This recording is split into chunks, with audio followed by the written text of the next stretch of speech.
One of the most crucial moments in Alien is when Ripley faces off with Dallas and Lambert over quarantine procedure after they return from the derelict ship with the facehugger attached to Kane. Dallas ordered that Ripley open the hatch immediately, but Ripley, seeing a potential threat, refused to comply. The company's quarantine procedure required 24 hours of observation and decontamination before letting in an unidentified, potentially dangerous organism. "If I break quarantine, we could all die," was her reasoning. Foster's novelization goes into some further details of Ripley's reasoning. She told Dallas, 24 hours for decontamination. You've both got more than enough suit air remaining to handle that, and we can feed you extra tanks if necessary. 24 hours won't prove conclusively that the thing's no longer dangerous either, but that's not my responsibility. I just have to enforce the rules. You know them as well as I do. Ash, of course, cut this standoff short by hitting the emergency override stud outside the lock, letting Dallas, Lambert, and Kane, with the organism attached, inside of the ship. Ash reasoned that he was following the captain's direct order, and also feigned compassion that Kane's life was at risk and it was an urgent situation. Ripley, who grew more and more suspicious of Ash, confronted him about his actions later and the potential, and eventually very real, danger he brought onto the crew by breaking quarantine laws. She also affirmed her command within that situation. When Dallas and Kane are off the ship, I'm senior officer. I'm acting commander until one or the other actually sets foot back inside. Lambert and Dallas, of course, were none too happy with Ripley's decision. The 2003 director's cut includes a scene where Lambert comes at Ripley in a rage, slapping her across the face until they're separated by Parker and Brett. Dallas also calls to Ripley on the intercom from inside the infirmary, stating, "Ripley, when I give an order, I expect to be obeyed." Ripley then asks in return, even if it's against the law, with Dallas replying, "You're goddamn right."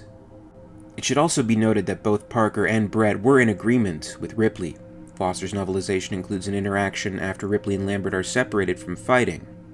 Parker defends Ripley's actions to Lambert, saying she was only following the rules. Who the hell knows what that thing is or what it can do? Kane's a little impulsive, sure, but he's no dummy, and he couldn't avoid it. Maybe one of us will be next.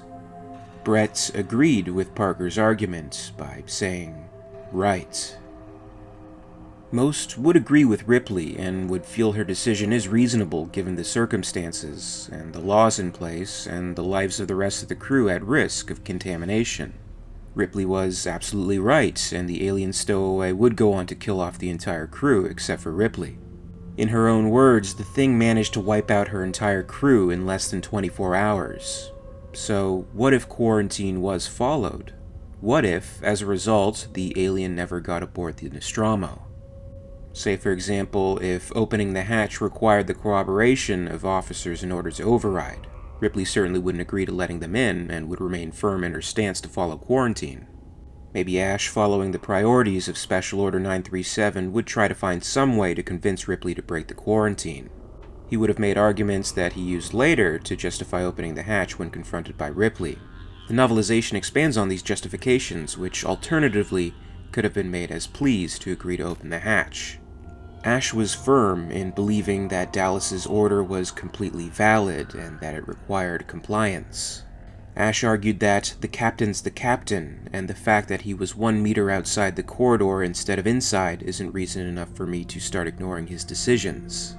He also outlined the severity of Kane's health and how immediate medical assistance was needed. What would you have done with Kane? His only chance to stay alive seemed to rest with getting him into the infirmary, where the autodoc could work on him as soon as possible. His condition has been stabilized. I'm inclined to give credit for that to the machine and its rapid treatment, the early application of antisepsis and intravenous feeding. He also appeals to Ripley's reverence of the quarantine procedure, weighing it against the moral responsibility of letting a fellow crewmate die. Ash told her, "I'm aware of the rules regarding quarantine and alien life forms, probably more so than you. I had to balance them against a man's life. Maybe I should have let him die out there. Maybe I have jeopardized the rest of us. But I know one thing. Rule makers always draw up their precious rules and regulations in safety and comfort, not out in the field where those same absolutes are supposed to be applied. At those times we have to rely on our own minds and feelings. That's what I did." I have already voluntarily entered my actions into the official log and will subject myself to whatever decision the company may make in that matter. Yes, it's my official position. Remember that the prime consideration of science is the protection and betterment of human life. I would never contravene that. Knowing Ripley, these appeals still wouldn't work, as convincing as Ash was in displaying humanity. She would still perceive the risk to be too high and wouldn't agree to break quarantine. At some point, eventually, Ash may have used force against Ripley just as he does in the film, and likely Parker and Brett would be around to back her up, and Ash would be destroyed. In the film, Ash was reassembled to see if there's any way to kill the alien, so in this scenario he probably wouldn't be interrogated, and they would probably accept it as a severe malfunction. But that still leaves 3 of the crew outside the ship during a 24-hour quarantine. Even after the facehugger falls off and dies, Ripley would still insist on enforcing the full 24 hours, regardless. Kane would come to eventually, and things would start to look hopeful for a while, until, of course, the chestburster makes its way out of Kane. Would the newly born xenomorph hide?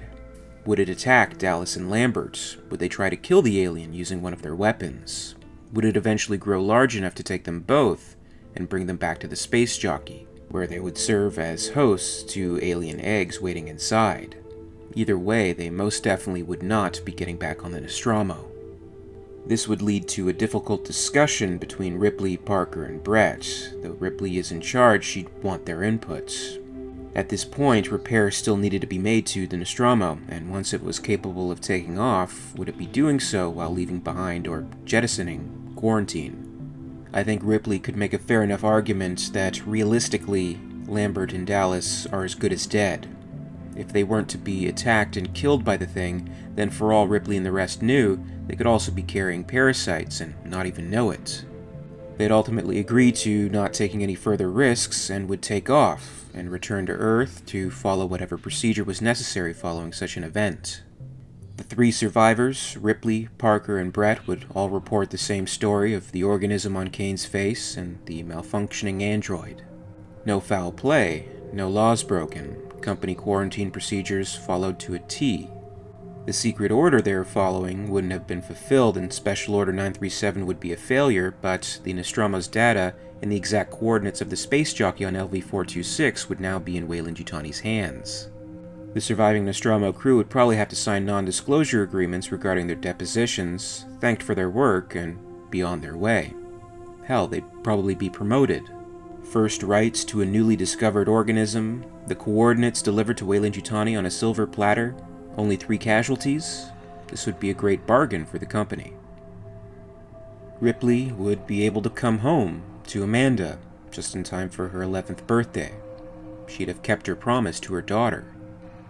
This, of course, was something that weighed heavy on Ripley's mind the entire time. Alien Out of the Shadows, the novel by Tim Levin, explains that Amanda was very upset to see her mom leave for such a long time. And before the Nostromo's mission, Ripley swore to Amanda she'd be home in time for her birthday, and that she'd get her, quote, the best present ever. Maybe she'd adopt Jonesy and bring Amanda home a new pet. Personally, I think Jonesy would be the best present ever, so who knows. But for Ripley, there would be no never-ending nightmare of fighting against the alien. She'd be able to return to as normal of a life and career as she originally intended, at least for some time. Ripley has always been a hero of circumstance. If these circumstances change, such as the scenario here, Ripley would be in no special position to prevent the xenomorph specimens from coming to Earth. This was WEYLAND-YUTANI's intention all along, of course, and Ripley, unwittingly and unintentionally, would have helped them achieve this. If the alien never got aboard the Nostromo, the company eventually would get access to the xenomorph specimens regardless. The very fact that the alien stowed away on the Nostromo, and that Ripley was there to destroy it, hindered WEYLAND-YUTANI's special order to gain a specimen. The fact that Ripley also destroyed the Nostromo, and the coordinates of the space jockey on Mother's computer along with it, hindered the company in knowing the coordinates of the space jockey, setting them back 57 years. With all evidence on the Nostromo wiped out, WEYLAND-YUTANI opted to terraform, colonize, and survey LV-426, a process which took years, and ultimately still depended on the deposition of Ellen Ripley in order to find the coordinates. Once the alien got on the Nostromo, Ripley's life changed forever, and she was destined to protect the world from the danger of the xenomorph. With that never happening, WEYLAND-YUTANI would be able to send a well-financed expedition to the Jockey and gather specimens. They'd follow their own procedures and bribe whoever they'd need to bribe at ICC quarantine, and would soon have xenomorph specimens at their bioweapons lab on Earth. The WEYLAND-YUTANI report gives some insight as to what the company exactly wants and what their exact intentions are with the xenomorph. It is believed that the specimens would lead to advances in pharmacology, bioengineering, and defense, with the appropriate technology and studies. How long would they be able to contain these specimens? How many specimens would they gather, and how fast would they multiply? Your guess is as good as mine, but eventually containment would fail. If there's one certainty about the xenomorph, it's that it can't be locked away and contained, it can't be controlled, and eventually specimens would escape captivity, and an outbreak on Earth would follow. In the 1988 Aliens comic series, there was a xenomorph outbreak on Earth, and it wasn't pretty. For a more detailed outline of what a xenomorph outbreak on Earth would look like, you can check out the video, The Xenomorph Outbreak on Earth, Accounts of the Earth War, on the end screen or in the description box. You can also check out the video WEYLAND-YUTANI's intentions with Xenomorph XX121 for more details on the company's plans with their specimens. This video, of course, was just for fun, a what-if scenario exploring what may have happened with Ripley, the Nostromo crew, and WEYLAND-YUTANI if things went a little bit differently. Do you agree with this proposed scenario? Do you think things may have turned out in another way? Are there other what-if scenarios you'd like to see explored on this channel? Comment below and let me know.